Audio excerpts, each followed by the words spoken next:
Kama umekuwa ukijiuliza weekend yako itaendaje, basi jibu liko hapa, kwa sababu nimesoma tarot na kuona nishati itakayozunguka weekend kwa kila nyota. Kwa hizo kila nyota nimegawanya kwa makundi: wale wa air element, wale wa fire element, wale wa earth element na wale wa water element. Wote nitaelezea kitu gani kitatendeka weekend hii. Kwa hiyo dai reading hii iwe yako uweze kualign na ujumbe wake. Pia kama kishatokea, basi usahau kucomment, kwa sababu tunajua tena reading za Dr. Mwaka huwa si za uongo, hatubahatishi hapa. Kwa hiyo nilipokuwa nafanya reading ya tarot, nikasoma earth element au ishara za ardhi kwa nyota ya ng'ombe, mashuke na mbuzi. Kwanza, weekend yako inaanza kwa jambo fulani kutatuliwa haraka kuliko ulivyotarajia. Naona mtu aliyekuwa amejiandaa kusubiri muda mrefu kupitia mazungumzo magumu au mchakato unaokera, lakini ghafla mtu anajitokeza na kusema acha nilishughulikie. Pia kuna pesa zinazohusiana na jambo ambalo karibu lilikuwa umelisahau. Inaweza kuwa marejesho ya fedha, salio la zamani, malipo, fidia, zawadi ya huduma, au mtu hatimaye kukutumia pesa alizoahidi. Huenda si kiasi cha kubadilisha maisha, lakini muda wa pesa hizo kuja ni mzuri sana. Bado pia ninapata kuna mwanamke anayekuletea taarifa muhimu. Anaweza kukupendekezea mtu, biashara, bidhaa, kazi au huduma, au kukuambia jambo litakalokufanya uangalie upya uamuzi fulani. Msikilize. Na upande wa mapenzi unaonyesha mvuto usiotarajiwa.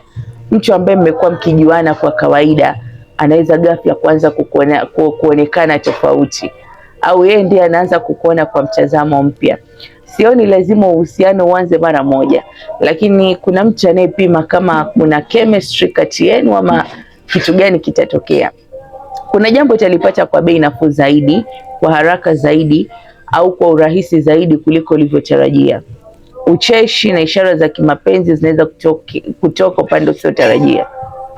Pia naona nishati ya pesa ya takriban $80 ikienda mpaka $500, au fedha nyingi sana zitaingia ndani ya simu yako. Kwa hiyo nitakushauri wewe, kama uko na earth element, angalia simu yako. Kuna uwezekano kupokea simu ambao pia inaweza anza hii simu message inaingia ikikuuliza uko busy. Kwa hiyo usijitolee kufanya jambo kabla hujasikia maelezo yote. Hakikisha unaelewa anachokubali kabla ya kusema ndio. Pia naomba udai ujumbe huu ili uendane na nishati yako. Kwa ishara za maji ama water element, ambao ni nyota ya kaa, nyota nge na nyota ya samaki, naona jambo ambalo umekuwa ukijaribu kulielewa hatimaye linaanza kupata maana. Si lazima mtu aje na kukuelezea kila kitu. Huenda ukaona jambo fulani hivi, ukasikia mazungumzo, ukagundua mtindo fulani wa tabia, au kipande kidogo cha taarifa kikaungana na mambo mengine, na ghafla ukasema sasa nimeelewa kipi kilikuwa chatokea. Cha kushangaza ni kwamba uelewa huu utakuletea amani ya moyo. Pia naona mtu akipokea baraka ndogo kupitia mtu mwingine. Mtu anaweza kukulipia chakula, kukuletea kitu, kukupa kitu ambacho hakihitaji tena, kukusaidia, kukupatia mtu, au kukusaidia kufanya tu siku yako iwe rahisi bila wewe kuomba. Nishati ya nyumba iko juu sana. Unaweza kujikuta ukisafisha, ukipanga upya vitu, kununua kitu cha nyumbani, kuondoa vitu visivyohitajika, au hatimaye kurekebisha kila kitu kidogo ambacho kimekuwa kikikukera kwa muda mrefu. Nikiangalia upande wa mapenzi, unakuwa kuvutia kwa sababu mtu anataka kujua nafasi yake kwako. Nishati yako imekuwa ngumu zaidi kusomeka, na mtu huyo ameanza kugundua hilo kuwa kuna mabadiliko.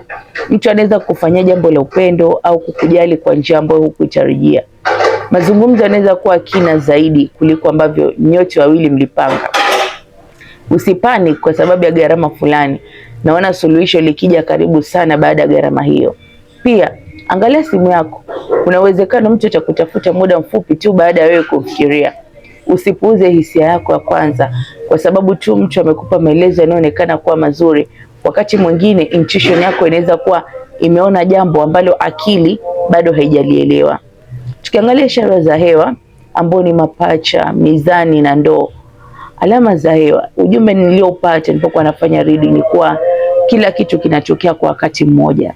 Simu zinaanza kuita, ujumbe unaanza kuingia, mtu anakuhitaji, mipango mipya inajitokeza, kazi au biashara inaanza kuwa na shughuli nyingi, na wewe unabaki ukisema haya yote alikuwa wapi siku 3 zilizopita? Mbona alikuwa simu azilii? Kwa ninapata kwa nguvu fursa au chaguo mbili zinazoweza kujitokeza karibu kwa wakati mmoja. Moja inaweza kuvutia sana mara moja, lakini inahitaji juhudi na majukumu mengi zaidi kutoka kwako. Nyingine inaweza kuonekana ndogo mwanzoni, lakini inaweza kuwa uamuzi wenye busara zaidi kwa muda mrefu.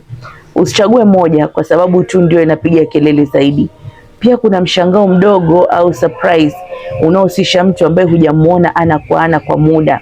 Unaweza kukutana naye ghafla, kugundua kwamba mnaenda sehemu moja, kumuona mtandaoni au kusikia jina lake bila kutarajia.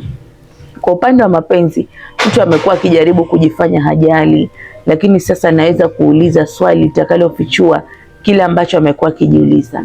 Kwa hiyo unaongea na mtu na wewe unabaki ukisema kumbe hapo ndipo alipokuwa naelekea. Mambo mawili ambayo umekuwa ukisubiri anaweza kuanza kusongea ndani ya muda wa masaa 24, kutoka moja hadi jingine. Mtu anataka kupata ufafanuzi kuhusu kama uko huru kimapenzi au la. Badala ya kupata kiasi kikubwa cha pesa mara moja, unaweza kupata kiasi kadhaa vidogo vidogo kwa nyakati tofauti. Pia ninaona kuwa umekuwa ukiona namba 333 555, au unaweza kuendelea kuona jina lile lile mara kwa mara. Usijaze weekend yako yote kwa mipango. Jiache nafasi ya kupumzika na kukabiliana na mambo yasiyotarajiwa.